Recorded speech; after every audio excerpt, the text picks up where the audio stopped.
నువ్వు చేయొద్దన్నా అలా ఉన్నా ఒక నిమిషం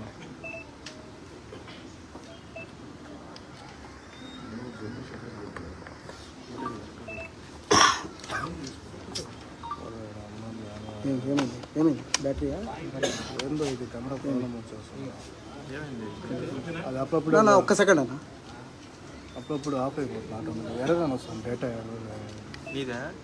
కెమెరా ప్రాబ్లం ఎక్కువ మొత్తం ఫోన్ చేసి చిప్ ప్రాబ్లం ఉంటుంది డేటా ఎర్రర్ అంటే చిప్ ప్రాబ్లం ఉంటుంది కూడా ఆఫ్ అయిపోయింది అదే on sir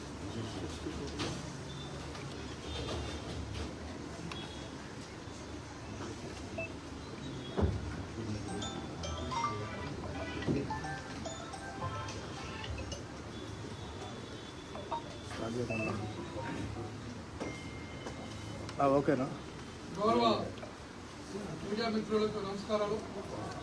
Bharatiya Janata party రాష్ట్ర అధికార ప్రతినిధి మరియు తిరుమల తిరుపతి దేవస్థానం బోర్డు సభ్యులు గౌరవ మిత్రులు భానుప్రకాష్ గారు మరియు రాష్ట్ర కార్యదర్శి మిత్రులు మున్సిపల్ గారు, Tirupati BJP assembly convener Ajay Kumar గారు, మిత్రులు భారతీయ జనతా పార్టీ జిల్లా ప్రధాన కార్యదర్శి వరప్రసాద్ గారు, నా పేరు పనగంటి భాస్కర్, జిల్లా అధికార ప్రతినిధి గారు, బీజేపీ యువ నాయకులు భానుప్రకాష్ రెడ్డి గారు, డాక్టర్ శ్రీహరి గారు, రాయలసీమ మీడియా మిత్రులందరికీ నమస్కారాలు. ఫ్రెండ్స్, భారతదేశ ప్రజలు హర్షకేతనాలు ఎగురవేస్తున్నారు. మన కేంద్ర ప్రభుత్వం ఇచ్చినటువంటి బడ్జెట్లో ప్రజల బడ్జెట్, సామాన్యుల బడ్జెట్, రైతుల బడ్జెట్, యువత బడ్జెట్, కార్మికుల బడ్జెట్, అన్ని రంగాల్ని మేళవించి ఈ బడ్జెట్ రూపకల్పన చేయడం జరిగింది. ముఖ్యంగా మధ్యతరగతి కుటుంబాలు 12 లక్షల రూపాయలు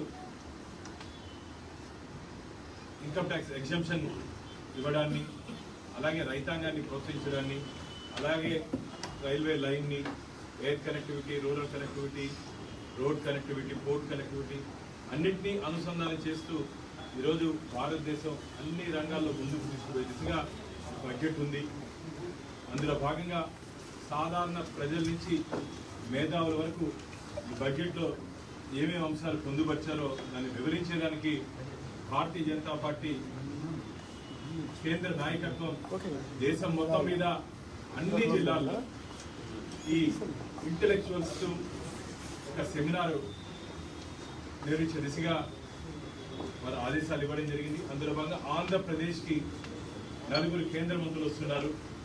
హర్దీప్ సింగ్ పూరి గారు విజయవాడకి, అలాగే రామ్మోహన్ నాయుడు గారు గుంటూరు జిల్లాకి, విశాఖపట్నంకి శ్రీనివాస వర్మ గారు కేంద్ర మంత్రులు, అలాగే తిరుపతికి డాక్టర్ పెమ్మసాని చంద్రశేఖర్ గారు 19వ తేదీ ఒకసారి పోస్టర్ రిలీజ్ చేసిన వల్ల మీకు వివరాలు.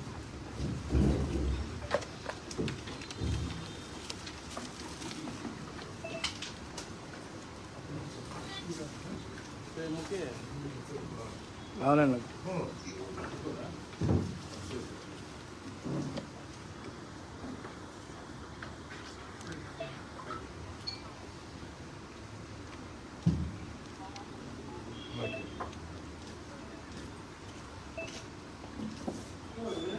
నిమిషం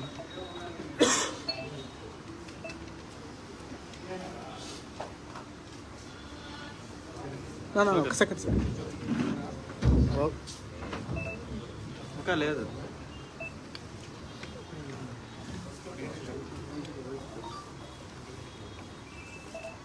ఓకేనా? ఓకే.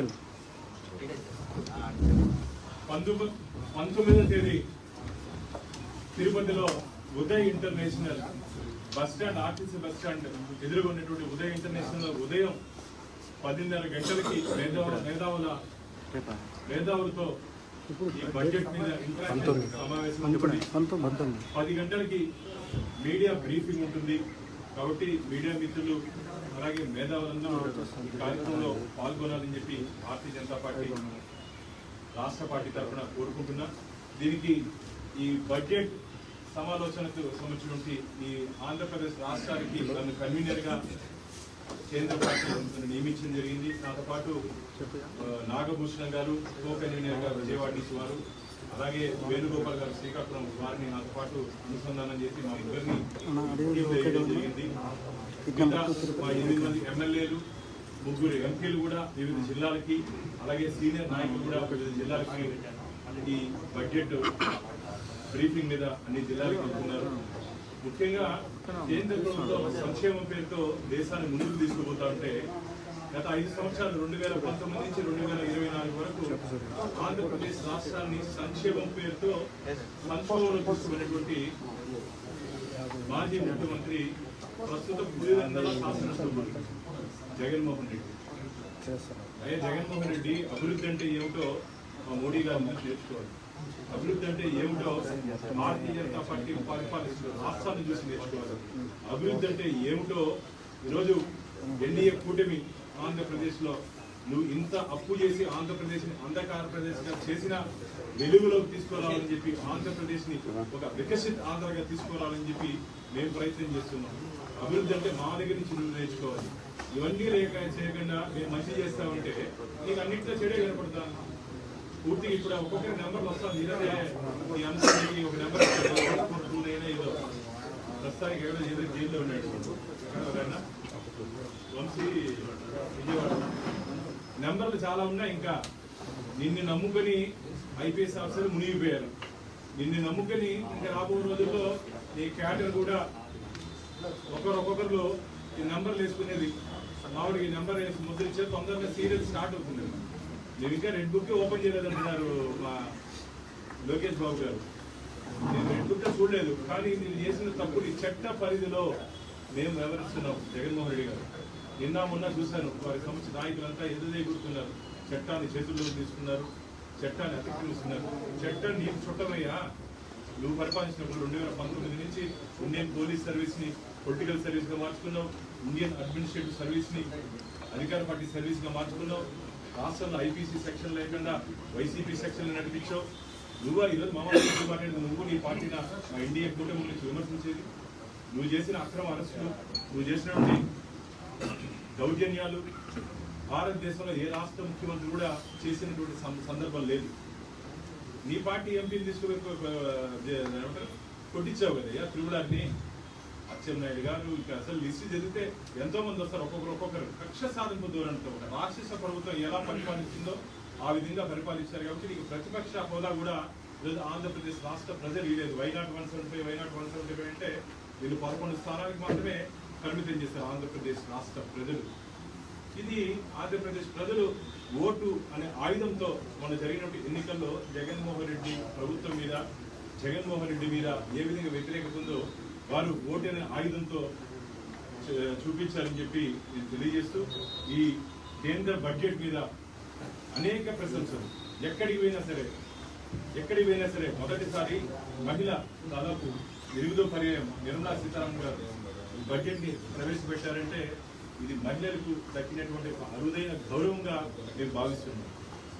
భారతీయ జనతా పార్టీ అన్ని వర్గాలకి, అన్ని కులాలకి, అన్ని ప్రాంతాలకి ప్రాధాన్యత ఇస్తూ మేము ముందుకు తీసుకుపోతున్నాం. కాబట్టి బడ్జెట్ 19వ మేధావుల సమావేశానికి మేధావులందరూ పాల్గొనాలని 10 గంటలకు జరగబో మీడియా సమావేశంలో మీడియా మిత్రులను కూడా మేము ఆహ్వానిస్తున్నాం. ఇకపోతే నిన్న ఒక పిచ్చి ఆయన మాట అన్నాడు. తెలంగాణలో పిచ్చి ముదిరిపోయి అధికార మదమెక్కి నోటికి వచ్చినట్టు మాట్లాడుతున్నాడు. నోరు అదుపులో పెట్టుకొని మిస్టర్ రేవంత్ రెడ్డి. అహంకారం నెత్తికెక్కిందా నీకు? కులం గురించి మాట్లాడతావు, ప్రధానమంత్రి కులం గురించి మాట్లాడతావు. నువ్వు తేలి సామాజిక వర్గం ఎప్పుడయ్యా? గుజరాత్లో 1994లో అది తేలి సామాజిక వర్గం బీసీలో చేశారు. ఆ రోజు నరేంద్ర మోడీ గారు ఎక్కడున్నారయ్యా? ఎక్కడున్నారు చెప్పు రేవంత్ రెడ్డి గారు? 1994లో నరేంద్ర మోడీ గారు ఎక్కడున్నారు? మామూలు సాధారణంగా అసలు ముఖ్యమంత్రి కాదు వారు, ఎమ్మెల్యే కూడా కాదు, రాజకీయ జీవితంలో కూడా రాలేదు. 1994లో 1999లో ఓబీసీ నేషనల్ దీంట్లో కమిషన్ దీంట్లో కలిపారు. ఆ రోజు ఎక్కడున్నారు నరేంద్ర మోడీ గారు? తెలిసి మాట్లాడుతున్నావా, కావలసిగానే మదమెక్కి మాట్లాడుతున్నావా? వెంటనే మొత్తం బీసీ సామాజిక వర్గానికి అందరికీ రేవంత్ రెడ్డి క్షమాపణ చెప్పాలని చెప్పి భారతీయ జనతా పార్టీ డిమాండ్ చేస్తాం. నీ తమాషా అనుకుంటున్నావా? ముఖ్యమంత్రి అయిపోతే నీ ఇష్టం వచ్చినట్టు మాట్లాడచ్చు అనుకుంటున్నావా? ఆధారం ఏం ఆధారం ఉంది నీ దగ్గర? చూపించు, లేదా రాజీనామా చేస్తావు. నిరూపించకపోతే రాజీనామా చేస్తావా రేవంత్ రెడ్డి గారు? నువ్వు మామూలుగా ముఖ్యమంత్రిని గౌరవంగా గారుని పిలుస్తాం మేము, కానీ నువ్వు ఆ అర్హత కోల్పోయావు. అధికారుల మదంతో కుర్చీలన్నీ పర్మనెంట్ కాదు రేవంత్ రెడ్డి, కుర్చీలన్నీ పర్మనెంట్ కాదు. ఈరోజు నువ్వు ఉంటే రేపు ఎవరు వేరే వాళ్ళు ఉంటారు. ఉన్నప్పుడు విషయ పరిజ్ఞానంతో మాట్లాడారు. ఏదో వచ్చాం కదా అయిపోయినాం కదా అని చెప్పి నోటికి వచ్చినట్టు మాట్లాడితే మంచిది కాదు. వెంటనే రేవంత్ రెడ్డి క్షమాపణ చెప్పాలని చెప్పి భారతీయ జనతా పార్టీ డిమాండ్ చేస్తా ఉన్నాం. నోరు అదుపులో పెట్టుకో, లేకపోతే జరగబో పరిణామాలు కూడా చాలా తీవ్రంగా ఉంటాయి. ఇప్పటికే నీ ప్రభుత్వం తెలంగాణలో పూర్తిగా వైఫల్యం చెందింది. నువ్వు వైఫల్యం చెందామని చెప్పి ప్రజల నాడిని మూడ్ని డివేట్ చేయాలని చెప్పి ఇలా సంచలనమైనటువంటి మాట్లాడుతున్నామని చెప్పి నువ్వు అనుకుంటున్నావు. ప్రజలు అసహించుకుంటున్నారు. సూర్యుడి మీద ఉమ్మితే ఏమైతుంది రేవంత్ రెడ్డి గారు? సూర్యుడి కింద నిల్చుకొని తల ఉమ్ము తెలుస్తుంది. సూర్యుడి కింద నిల్చుకొని ఉమ్మితే ఏమైతుందో రేపు తల ఒకసారి ప్రాక్టీస్ తెలుస్తుంది, ఎక్కడ వస్తుంది ఎక్కడ పడుతుందో. కాబట్టి ప్రజలందరూ నిన్ను చేదరించుకుంటున్నారు, ప్రజలందరూ నిన్ను అసహించుకుంటున్నారు, నీ మాటలకి నీ చేష్టలకి. ఇది మంచిది కాదు. అక్కడ తెలంగాణలో ఒకరు ఫామ్ హౌస్ లో ఉంటారు, ఒకరు ఇక పిచ్చి పిచ్చికి మాట్లాడుకుంటున్నారు. ఏం జరుగుతుందో అర్థం కావట్లేదు. వీళ్ళకి ఇప్పటికే ఢిల్లీ ప్రజలు బుద్ధి చెప్పారు. 3 సార్లు హ్యాట్రిక్ కొట్టింది వీళ్ళ పార్టీ నాయకుడు, 3 సార్లు 0. తెలంగాణలో కూడా రాబో రోజుల్లో తెలంగాణ ప్రజలు భారతీయ జనతా పార్టీ వైపు చూస్తున్నారు. మొన్న జరిగినటువంటి ఢిల్లీ ఎన్నికల్లో డబుల్ ఇంజిన్ సర్కార్, రాష్ట్రంలో కేంద్రంలో ఒకే ప్రభుత్వం ఉంటే రాష్ట్ర అభివృద్ధి పదంలో పరిగెత్తుందని చెప్పి ఢిల్లీ ప్రజలు తీర్పిచ్చారు. దాదాపు 27 సంవత్సరాల తర్వాత భారతీయ జనతా పార్టీకి అఖండ మెజార్టీని ఇచ్చారు. కేజ్రీవాల్ని మా అభ్యర్థి ఓడగొట్టాడు కేజ్రీవాల్. అలాంటి నాయకత్వ లక్షణాలతో ముందుకు పోయినటువంటి భారతీయ జనతా పార్టీ మా నాయకుడిని నువ్వు విమర్శిస్తావు. కులం పేరు అధికారం మదం పట్టింది నీకు. ఇది మంచిది కాదు. కాబట్టి భారతీయ జనతా పార్టీ వెంటనే క్షమాపణ చెప్పాలని చెప్పి మేము డిమాండ్ చేస్తున్నాం. మిత్రులారా, కేంద్ర బడ్జెట్ 2025-26 కేంద్ర ప్రభుత్వం ప్రవేశపెట్టిన తర్వాత భారతీయ జనతా పార్టీ